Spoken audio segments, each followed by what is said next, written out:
Thanks for staying with us. We're still reviewing Punch. Miriam, yes, so another disturbing story here is the case of missing children in Borno State.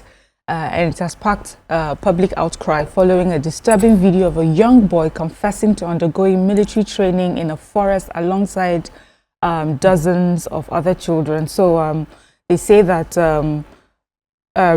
some residents spoke with the paper and they recounted the agony of missing loved ones, and they have expressed fear that the rise in child disappearance cases in the state may be linked to insurgent recruitment efforts. And we know this is on the back of the Bring Back Our Girls campaign. You know, we still have 78 missing, 10 years after. But this particular story, they said, started when people have been complaining their children have just been going missing in the state. But then a video came out, it was posted on X. A boy who is around 10 years old, he was confessing to undergoing arms training along with approximately 30 other children who are yet to be identified in Ajiri, Mafa local government area of the state.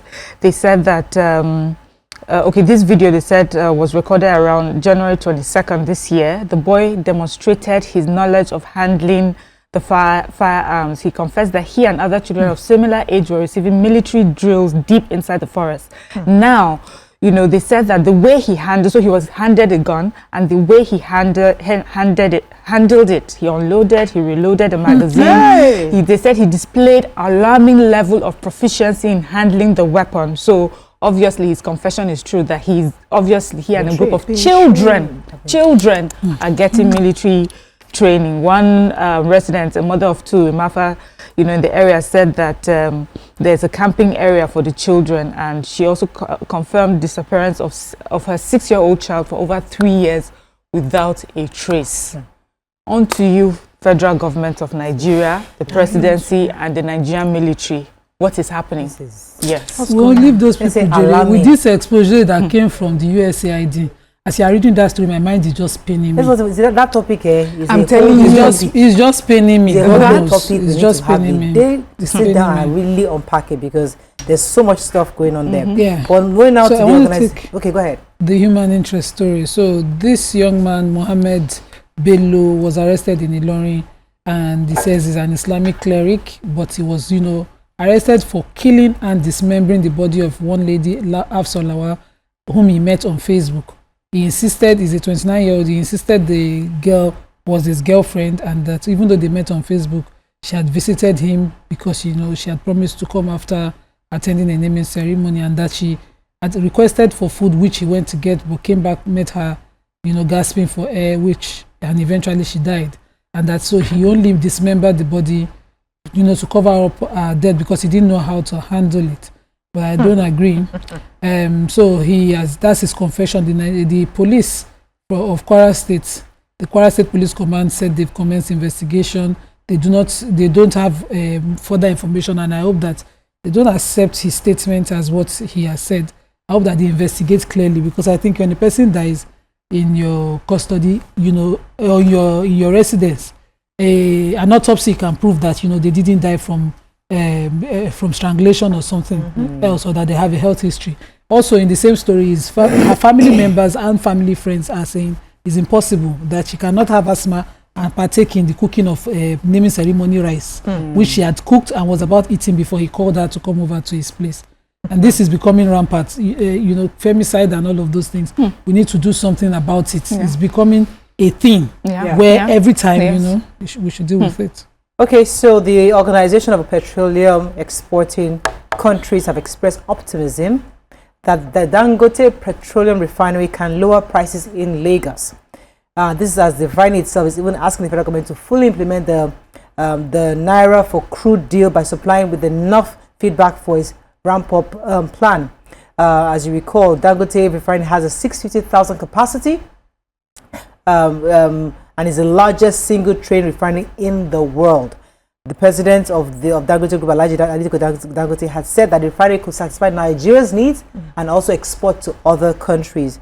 So he had also said that Howard was wondering why a oil-producing country like Nigeria should be importing dirty fuel for its energy needs. So OPEC is saying, and people also saying that there's a possibility that when Dangote finally hits its capacity sometime in March, that the prices might actually also come down further. We're waiting. And it's quite interesting. I mean, many Nigerians are enjoying the competition going on out there. Yeah. Where you see the scarcity in certain stations and wondering what's happening. And there's few in other stations. Yes, people are just there passing by. Free flowing.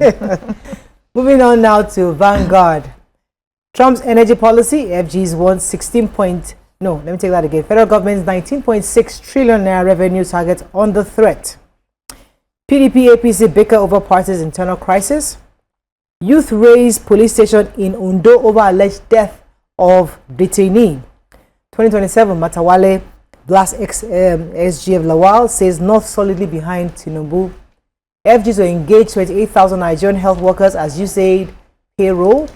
And Adebanjo Bera may hold a Macy's daughter. Okay, so the late Femicide leader, Payo Adebanjo, who passed on Valentine's Day this weekend, the past, at the age of 96, is been receiving tribute and visitors, amongst whom are the former Vice President Yemi Osinbajo, the Labour Party presidential candidate, former Cross River Governor, a lot of them are former governors of Ogun State. Aremo, Olusegun Oshoba, and the Senator Gbenga Daniel, and all of them, they had laudable things to say about him. But let me just focus on what his daughter, Mrs. Adeola, is saying. So the family, there were rumors that they had fixed April for his burial, but she's saying no, they are looking more at May, subject to the approval of family. And most importantly, everybody talked about how his works and how he's always stood for something and whatever I believed in, and spoke loudly about it, and they all commended him, from Gbenga Daniel to the former president to even the former Labour Minister Ngige. Everybody had one thing or the other to say about him. Sorry about the loss. We condole with the family. Okay. Yeah, so the Coordinating Minister of Health and Social Welfare, Ali Pate, said during the weekend that the federal government was planning to engage 28,000 health workers previously being paid by the United States Agency for International Development, that's USAID. So he spoke in an interview and he said the government was ready to take ownership of the country's healthcare sector amid the change in policy of the US government. We know that the US president had recently ordered a funding pause for HIV treatment in developing countries as part of an executive order on foreign aid. So the executive order also affected the operations of the USAID and other foreign interventions of the US government. So consequently, the US Department of State suspended the disbursement of funds from the President's Emergency Plan for AIDS Relief, that's the PAPFA.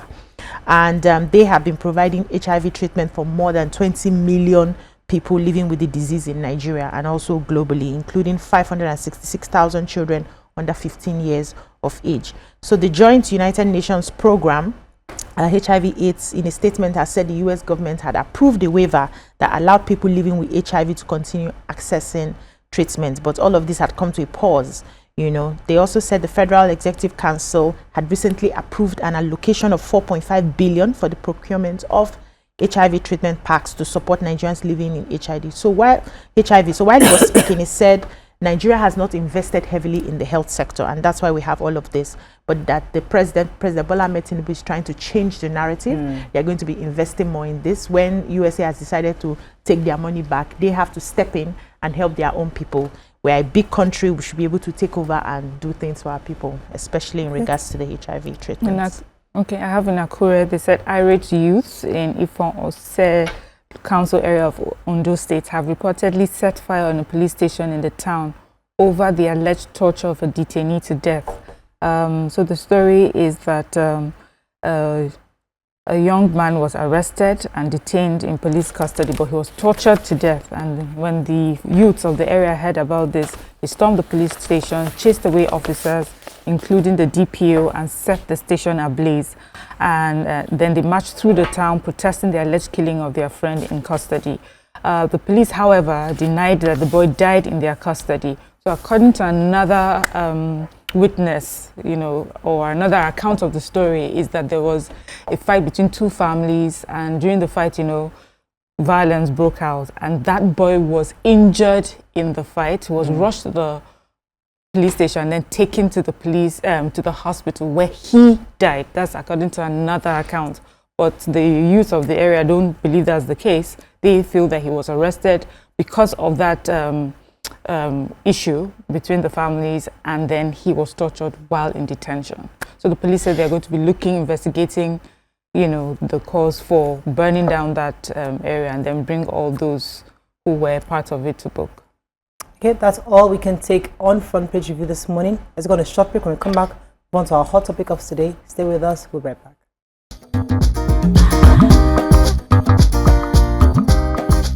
Stay tuned.